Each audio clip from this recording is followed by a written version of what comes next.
بسم اللہ الرحمن الرحیم۔ موجودہ کشیدہ حالات کے پیش نظر اس تحریر کو لازمی پڑھیں اور جس قدر ہو سکے پھیلائیں۔ امام مہدی کا ظہور عنقریب ہونے والا ہے۔ مفتی ابوالوبا شاہ منصور حفظ اللہ نے کتاب دجالیات میں حضرت دانیال علیہ السلام کی تختیوں کے حوالے سے لکھا ہے کہ یہودیوں کی ایک ریاست قائم ہوگی اور اس کے 50 سال بعد امام مہدی کا ظہور ہوگا۔ ظاہر سی بات ہے کہ 1940-39 میں اسرائیل کی بنیاد ڈالی گئی، لیکن 1973 میں جا کر اقوام متحدہ نے ملکی حیثیت سے تسلیم کیا اور اس کے جھنڈے کو بھی تسلیم کیا، تو حقیقی بنیاد ملک اور ریاست کی حیثیت سے 1973 میں سمجھی جائے گی۔ اس لحاظ سے 2023 میں 50 سال پورے ہوتے ہیں، لہٰذا ممکن ہے کہ 2024 میں امام مہدی علیہ السلام کو ظہور ہوگا۔ نیز نسائی میں جس غزوہ کی نشاندہی کی گئی ہے، جس میں امام مہدی کی ایک جماعت خراسان، افغانستان اور مغربی پاکستان وغیرہ سے نکل کر مشرقی علاقہ پر برسر پیکار ہوگی، تو حالیہ جو خبریں آ رہی ہیں اس کی پیش خیمہ ثابت ہو سکتی ہیں۔ دجال کے خروج کے آثار۔ قابل غور بات تو یہ بھی ہے کہ کرونا کا ڈرامہ بھی 2024 میں ختم کر دیا جائے گا۔ اس پر باقاعدہ 24 نیوز والوں نے ایک لمبی ڈیٹ کی ہے اور ملک بھارت میں ہند راشٹر کا آفیشیل اعلان بھی غالباً اسی سال ہوگا، اور اس سے ایک سال قبل یعنی 2023 میں ترکی پر سے پابندی بھی ہٹا دی جائے گی، جس کا واضح مطلب ہے کہ ترکی پر جنگ مسلط کر دی جائے گی، جس کے نتیجے میں قسطنطنیہ کفار کے قبضے میں جا سکتا ہے۔ اور سعودی بادشاہ کی وفات کی یہ روایت رہی ہے کہ عموماً وہ 90 سال کے آس پاس ہی فوت ہوتے ہیں، اور اس وقت کتاب کی اشاعت کے وقت موجودہ بادشاہ شاہ سلمان کی عمر 86 سال ہے۔ ممکن ہے کہ وہ 24-25 تک 90 کے آس پاس ہو جائیں گے۔ اور خلافت عثمانیہ کے سقوط کے 100 سال بھی 2023 تک پورے ہو رہے ہیں۔ نیز ایک عرب عالم ہے شیخ صادق المفلس المرانی، انہوں نے 24 کے قریب ہی ظہور مہدی کی بات کہی ہے۔ حاصل یہ نکلا کہ ظہور مہدی کے لحاظ سے یہ 2 سال یعنی 2024 اور 2025 کافی اہم ہیں۔ ایک بات بڑی فکر میں ڈالنے والی یہ بھی ہے کہ امت کے مختلف قسم کے گروہ امام مہدی کو تلاش بھی کر رہے ہیں۔ اس عاجز کے پاس یہ بھی خبر آئی ہے کہ مختلف جہادی تنظیموں کے فکر مند لیڈر اس وقت بڑے فکر مند ہیں کہ امام مہدی کی قیادت میں ساری دنیا میں جہاد شروع کیا جائے، اور وہ اس کے لیے ان کی تلاش میں ہیں۔ کافی دن پہلے کسی صاحب نے بتایا کہ پاکستان کے پیر ذوالفقار احمد نقشبندی صاحب نے حرم میں بیٹھ کر قسم کھا کر یہ بات کہی تھی کہ امام مہدی کا ظہور 2025 میں ہوگا، اور وہ ہر سال اسی تلاش میں جاتے ہیں کہ کسی طرح ان کو پہچان سکیں۔ ایک بات اور یاد آئی، بندہ مولانا سجاد نعمانی صاحب کا ایک بیان سن رہا تھا جس میں حضرت نے سورۃ کہف کی تفسیر کرتے ہوئے بڑا عجیب نکتہ پیش کیا۔ فرمایا کہ اللہ نے دجال کے فتنوں کا ذکر سورۃ کہف میں کیا ہے، اور سورۃ کہف 15ویں پارے کے نصف سے شروع ہوتی ہے۔ اس سے معلوم ہوتا ہے کہ دجال کا خروج 15ویں صدی کے نصف پر ہوگا۔ آگے فرمایا کہ 16واں پارہ شروع ہوتے ہی دجال کا ذکر ختم ہو جاتا ہے، جس سے معلوم ہوتا ہے کہ 16ویں صدی سے پہلے یہ فتنہ ختم ہو جائے گا۔ مزید یہ بھی فرمایا کہ اللہ تعالیٰ نے دجال کے ذکر سے پہلے بنی اسرائیل کا ذکر کیا ہے، جس سے یہ معلوم ہوتا ہے کہ یہ لوگ اس سے پہلے کافی چرچا میں ہوں گے، یعنی انہیں عروج ملے گا۔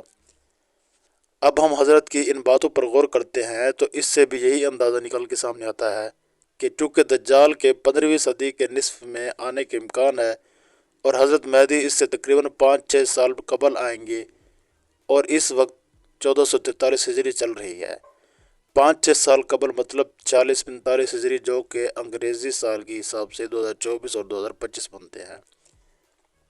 امام مہدی کے ظہور کے بعد موت ممکن ہے کہ 2025 کے بعد امام مہدی کی قیادت میں تیسری عالمی اسلامی جنگ ہو۔ بہرحال آپ جس طرح بھی غور کریں گے یہی 2 سال سامنے آئیں گے۔ معلوم ہوا کہ یہ 2 سال امت مسلمہ کے لیے بڑی اہمیت کے حامل ہیں۔ اللہ تبارک و تعالیٰ امت مسلمہ کی دجالی فتنوں اور سازشوں کی حفاظت فرمائے۔ آمین ثم آمین۔ قیامت آنے سے پہلے کیا کیا ہوگا؟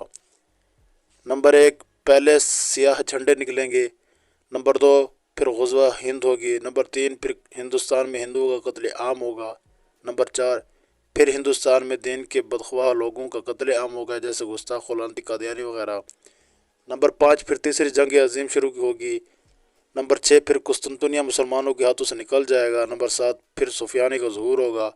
नंबर 8 फिर हज़रत इमाम मेहदी अलैहिस्सलाम का ज़ुहूर होगा। नंबर 9 फिर सुफियानी का लश्कर हज़रत इमाम मेहदी से लड़ने चलेगा तो मक्का मदीना के दरमियान मकाम बेज़ा पर ज़मीन में धंसा दिया जाएगा। नंबर 10 फिर बनो कलब का लश्कर इमाम मेहदी के हाथों शिकस्त खाएगा जिसको लौटने का हुक्म अल्लाह ने दिया है।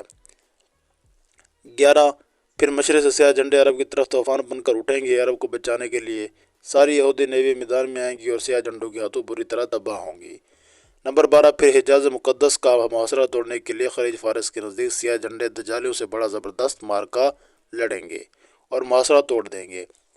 नंबर 13 फिर ये लश्कर इमाम मेहदी अलैहिस्सलाम के बैत के लिए आगे बढ़ेगा और रास्ते में नजद शहर इनके तूफ़ानी अलगार की लपेट में आ जाएगा। 14 फिर ये लश्कर इमाम मेहदी के हाथ पर बैत करेगा। 15 फिर ये अरबों से ख़जाना तलब करेंगे और देने से इनकार करेंगे। फिर ये स्याह झंडे वालों के हाथों बुरी तरह कत्ल होंगे। इनके कत्ल आम के दौरान स्याह झंडे अरब की रेत को अरबों के खून से तर्द कर देंगे। इस खौफनाक कत्ल आम का जिक्र अहादीस मुबारका से भी मिलता है। यही वजह होगी कि अरब बहुत कम रह जाएंगे। नंबर 16 फिर अरब भागकर मक्का और मदीना में पनाह लेंगे और अपनी जान बख्शी के लिए ख़जाना देना चाहेंगे लेकिन स्याह झंडे लेने से इनकार कर देंगे। नंबर 17 फिर स्याह झंडों की अगली अलगार का निशाना मिस्र बनेगा जिसका जिक्र अहादीस में मिलता है। फिर ईरान की बारी आएगी लेकिन ईरान इताअत कबूल करके जान बचा लेगा। 18 फिर रोमी अपने वो लोग जो इस्लाम कबूल कर चुके होंगे वापस मांगेंगे। न देने पर रोमियों के 80 झंडे स्याह झंडों से लड़ने के लिए निकलेंगे। हर झंडे तले 60,000 रोमी होंगे। इन कितनी तादाद देख कर स्याह झंडों में से एक तिहाई भाग जाएंगे जिनकी तौबा अल्लाह कभी कबूल नहीं करेगा। पहले दिन मुसलमान एक जमात को लड़ने भेजेगा। सारी जमात शाम तक शहीद हो जाएगी। फिर चौथे दिन तमाम अहले इस्लाम जो कि स्याह झंडे वाले होंगे मिलकर रोमी पर हमला आवर होंगे। फिर वो ऐसे जंग करेंगे कि तारीख़ इंसान में पहले किसी कौम ने ऐसी जंग न की होगी या फिर फरमाया कि वो ऐसी जंग होगी कि पहले कभी न लड़ी गई होगी। फिर अल्लाह रोमी पर शिकस्त मुतल्लक करेगा। फिर मुसलमान यानी स्याह झंडे इनका कत्लेआम करेंगे यहाँ तक कि रोमियों की लाशों के पहलू से परिंदा उड़ेगा वो मर कर गिरेगा लेकिन लाशों के समंदर को पार न कर सकेगा और मर कर गिरेगा ही वो भी एक लाश पर। इस जंग के बाद आधे से ज़्यादा लश्कर आर्मीनिया की तरफ जाएगा। स्याह झंडे आर्मीनिया पर आंधी तूफान और बला बनकर नाजिल होंगी और आर्मीनिया को वो तबाही देखनी पड़ेगी जिसके सामने बाबल और बगदाद के किस्से भी बीच में हैं। इसका जिक्र हदीस मुबारका में मिलेगा। लश्कर वहाँ से होता हुआ इमाम मेहदी से मिलकर कुस्तुनतिया को मुहासरा कर लेगा। अल्लाह स्याह झंडों के जिहाद का सिला ये देगा कि इनके नारों से ही कुस्तुनतिया फतह हो जाएगा। फिर स्याह झंडों के कुछ लश्कर यूरोप की तरफ निकलेगा और जब ये यूरोप के दहलीज पर पहुँचेगा तो पूरे यूरोप में कोहराम मच जाएगा लेकिन ये खबर पहुँच जाएगी कि दज्जाल निकल आया है। फिर ये लश्कर वहाँ से इंतहाई तेज़ी से वापस आएगा। इनकी रफ्तार इंतहाई तेज़ होगी। हदीस मुबारक के मुताबिक ये बहुत बड़ा सख्त इम्तिहान होगा। इंतहाई सख्त वक्त होगा। जो कोई थोड़ा आराम का वक्त निकालने में कामयाब होगा वही ताकतवर तस्वर किया जाएगा। आते ही अरब में वो रोमी जो दज्जाल से मिले हुए होंगे इन पर 3 जगहों से शब खून मारेंगे और इनमें से कोई भी बचकर वापस नहीं जाएगा। फिर मुसलमान देखेंगे कि हज़रत ईसा तशरीफ़ लाएंगे और दज्जाल उन्हें देखकर पानी में नमक की तरह पिघलेगा। फिर वो वहाँ से भागेगा और मकाम में लद पर हज़रत ईसा के हाथों कत्ल होगा।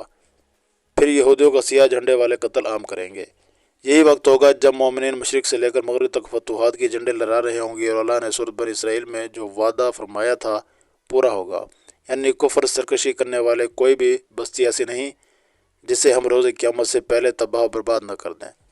फिर हज़रत ईसा को हुक्म होगा कि कोई तुर पर जाकर किला बंद हो जाए या जूझ मजूज निकल कर फितना अजीम फैलाएंगे। अल्लाह ताला इन पर अपना कहर नाजिल करेगा और इन पर नफ़ा नामी कीड़ा लगी जाएगा और हलाक होंगे। फिर 7 साल तक मुसलमान अमन अमान से रहेंगे। अमर इतना ज़्यादा होगा कि बच्चा शेर को भगा देगा। जिहाद ख़त्म हो जाएगा। तलवारें दरातियाँ बन जाएंगी। शैतान तबाह हो जाएंगे और शैतान को जो क़यामत तक की मोहलत दी गई या ख़त्म हो जाएगी। फिर एक नरम हवा चलेगी जिससे दुनिया में इस्लाम ख़त्म हो जाएगा। अब हबशी दुनिया पर हुकूमत करेगी और नफ्स की हुकूमत हुक्मरानी होगी। एक हबशी टेढ़ी पिंडली वाला नीली आंखों वाला और ठिकाना खाना काबा को गिरा कर पत्थर समुद्र में फेंक देगा और जला देगा और ख़जाना घर ले जाएगा। फिर क़यामत मरहला वार शुरू होगी और तुम्हारे रब के वादे का वक्त आ जाएगा। फितना दज्जाल बहुत सख्त होगा। इससे हिफाजत के लिए हर जुम्मा के रोज़ सूरत कहफ की तिलावत लाजमी करें। गुजारिश है कि इस कीमती मालूमात को अपने तक महमूद न रखें। इस मालूमात को इकट्ठा करने में हमारी 4 साल की मेहनत लगी है। क़यामत कब आए कोई पता नहीं, तो क्या आपने इसकी तैयारी कर ली है? असल आलम अल्लाह रब्बुल इज़्ज़त के पास बेशक हमें तैयारी करनी चाहिए। اور غور و فکر کرنا چاہیے، خود کو نسلوں اس فتنے سے بچانا چاہیے۔ انشاءاللہ تعالی امت کی آگاہی و بیداری کے لیے صدقہ جاریہ کی نیت سے اس تحریر کو حتی الامکان زیادہ سے زیادہ مسلمانوں تک پہنچانے کی کوشش کیجیے۔